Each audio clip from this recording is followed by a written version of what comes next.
नमस्कार सभी को। आज मैं आप लोग को उपसर्ग के बारे में बताऊंगा। उपसर्ग वे शब्दांश होते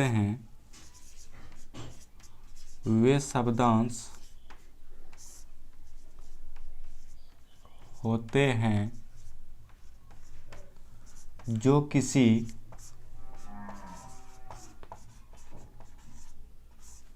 शब्द के पूर्व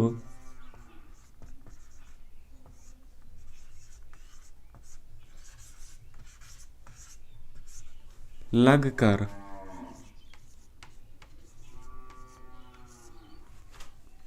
उसके अर्थ में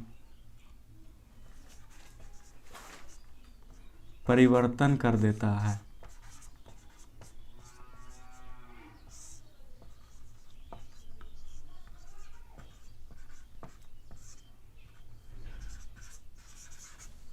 जैसे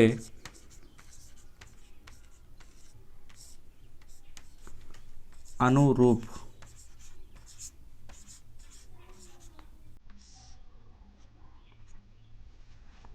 प्रबल, प्रकोप,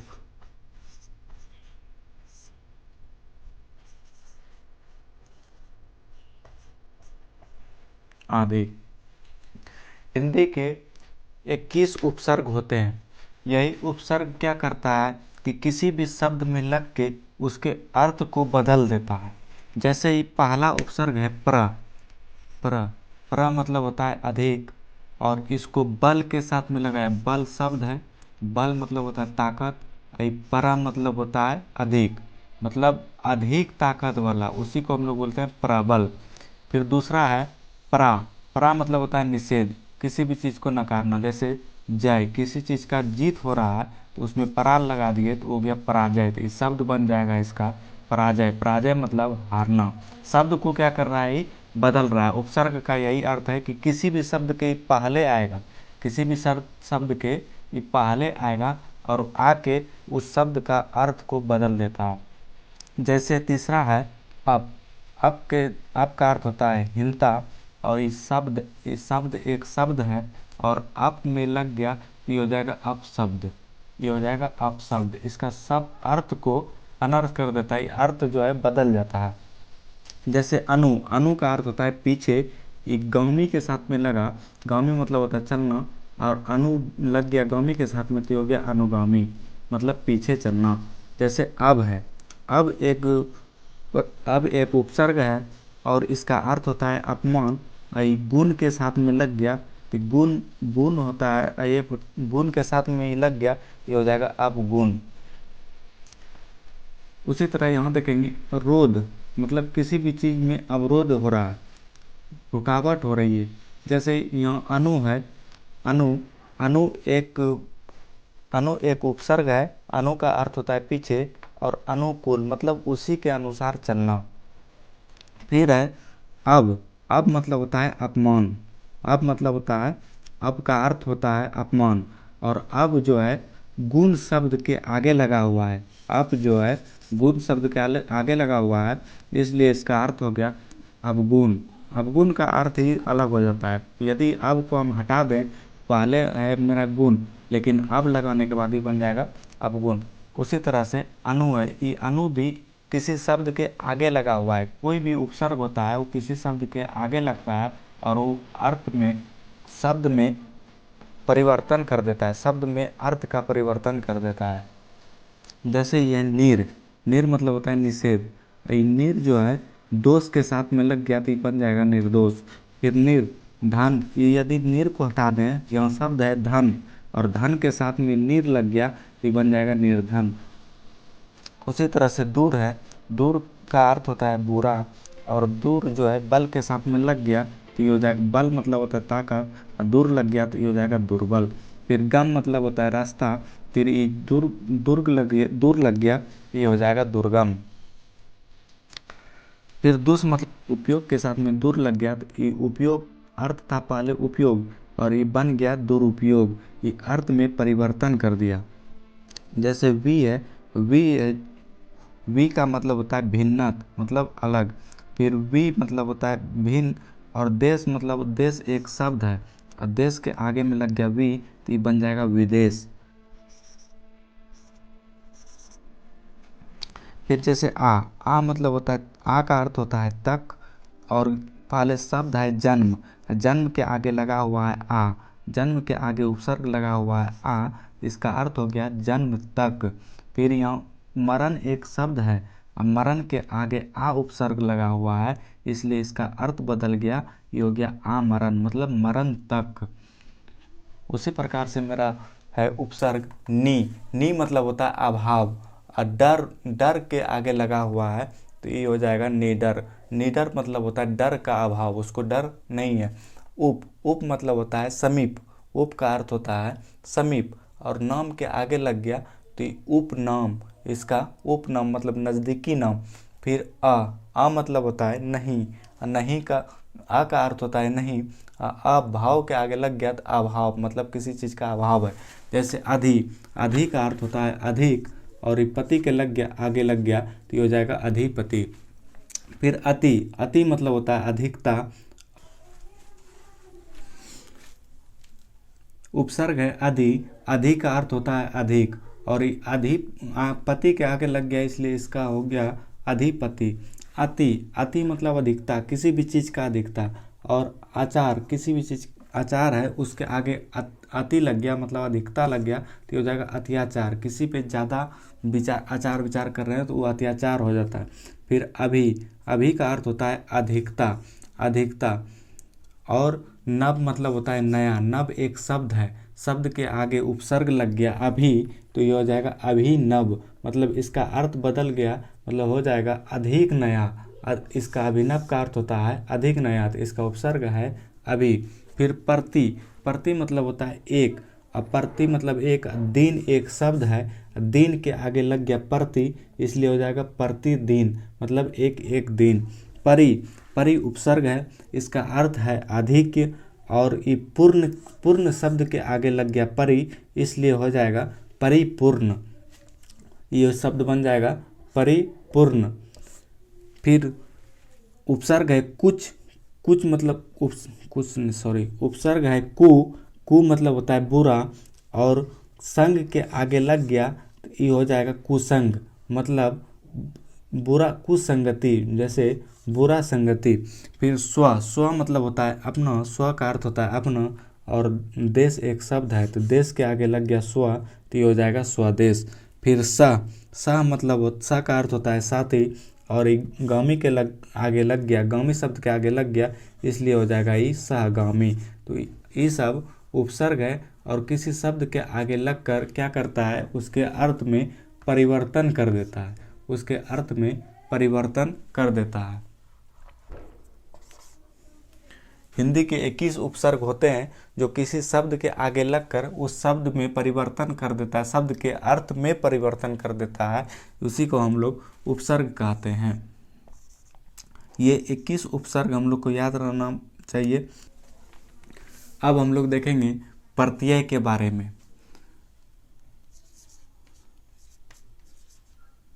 शब्द के अंत में जो शब्दांश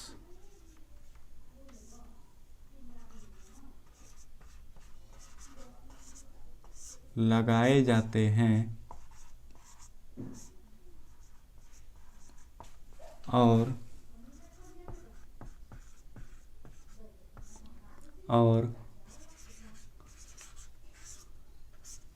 अर्थ में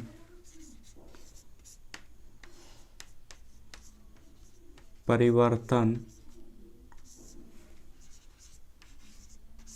हो जाता है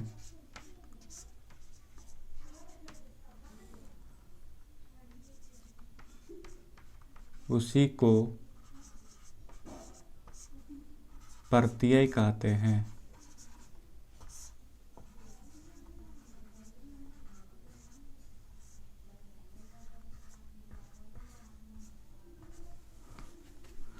शब्द के अंत में जो शब्दांश लगाए जाते हैं और अर्थ में परिवर्तन हो जाता है उसी को प्रत्यय कहते हैं।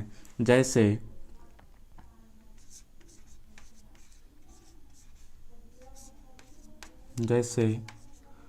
शब्द है बूढ़ा प्लस आपा, बूढ़ा प्लस पा,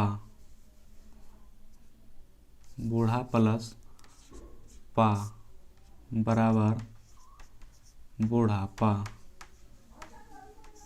इसमें पा प्रत्यय है क्योंकि ये शब्द के बाद में लगा हुआ है। पा प्रत्यय है क्योंकि ये शब्द के बाद में लगा हुआ है। शब्द है बूढ़ा तो इसमें लगा, बूढ़ा में लगा तो ये बन जाएगा बूढ़ापा।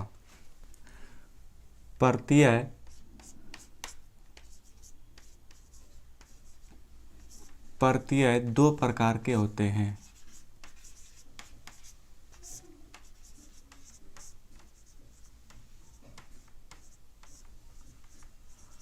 पहला नंबर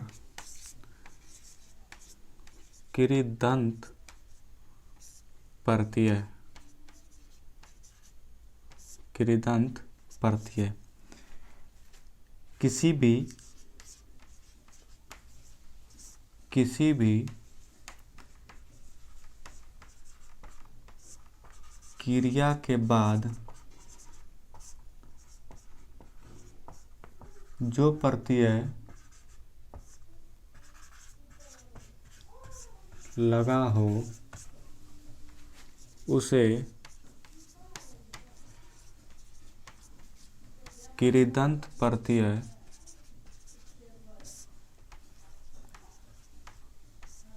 कहा जाता है। जैसे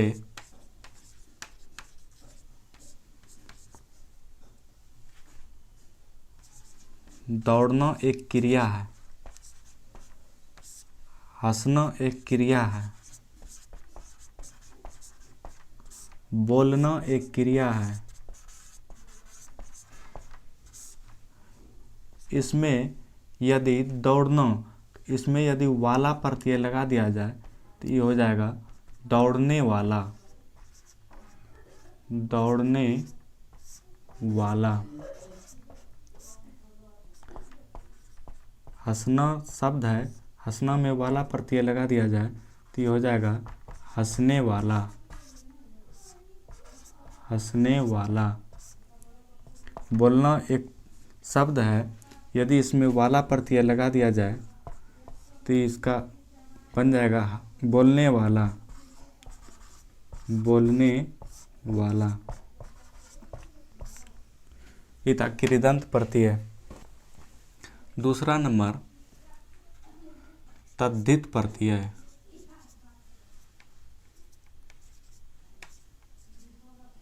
तद्धित प्रत्यय वे प्रत्यय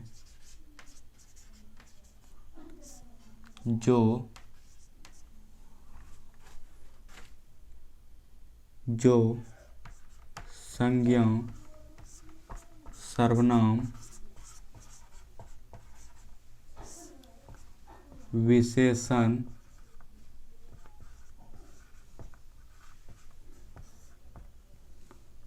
शब्द के अंत में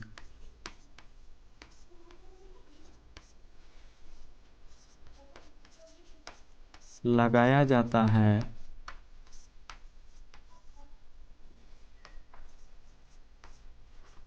तद्धित प्रत्यय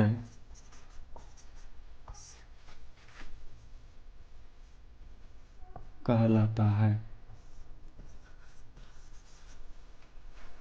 जैसे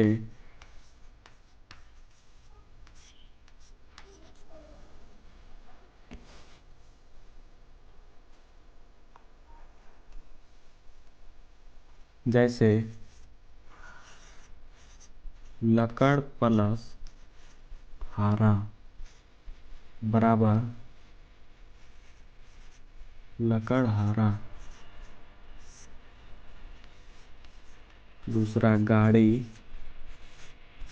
प्लस वाला बराबर गाड़ी वाला। इसमें लकड़ी, लकड़ मतलब होता है लकड़ी, लकड़ी एक शब्द है और ये संज्ञा भी है, और इसमें प्रत्यय लगा हुआ है हरा, तो ये मिल के बन जाएगा लकड़ हरा। गाड़ी एक संज्ञा का शब्द है प्लस इसमें प्रत्यय लगा है वाला, तो ये मिल के बन जाएगा गाड़ी वाला।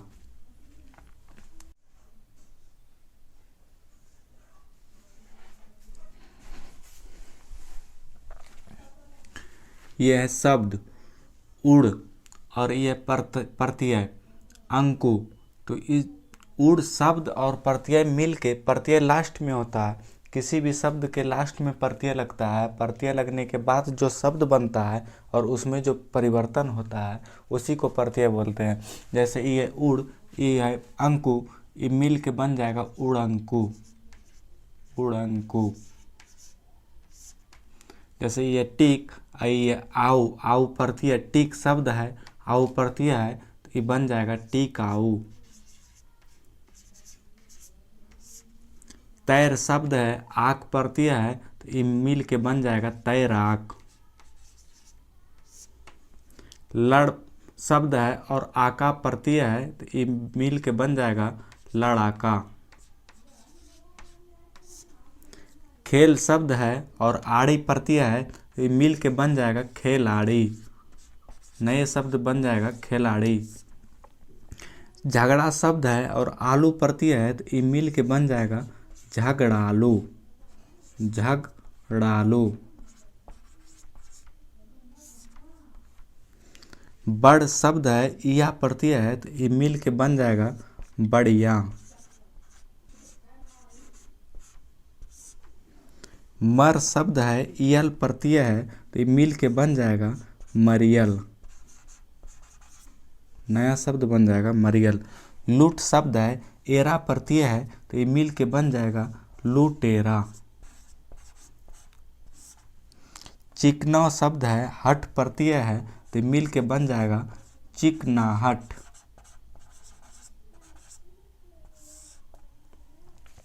बीमार शब्द है और ई प्रत्यय है, तो ये बन जाएगा मिल के बीमारी।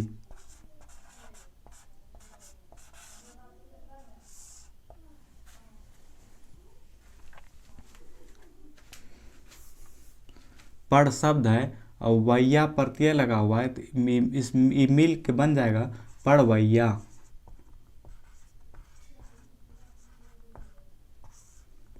गा शब्द है, वैया प्रत्यय है, तो मिल के बन जाएगा गवैया।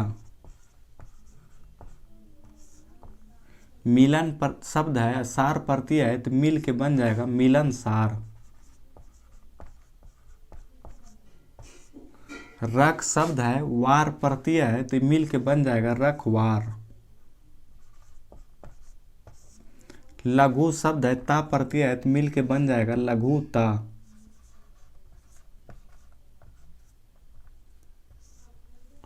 जन शब्द है, ता प्रत्यय है, तो मिल के बन जाएगा जनता। गुरु शब्द है, त्व प्रत्यय है, तो मिल के बन जाएगा गुरुत्व, गुरुत्व। मिल शब्द है, आवट प्रत्यय है, तो मिल के बन जाएगा मिलावट। बुद्धि शब्द है, मान प्रत्यय है, तो मिल के बन जाएगा बुद्धिमान।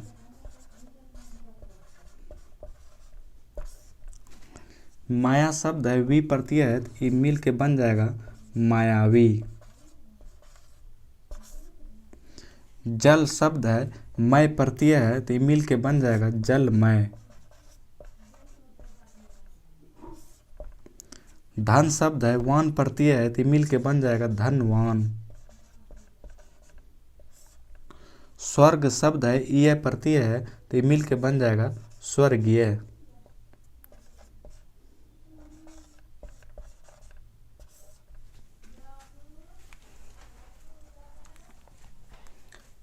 ये था प्रत्यय, इसी तरह से प्रत्यय बनता है।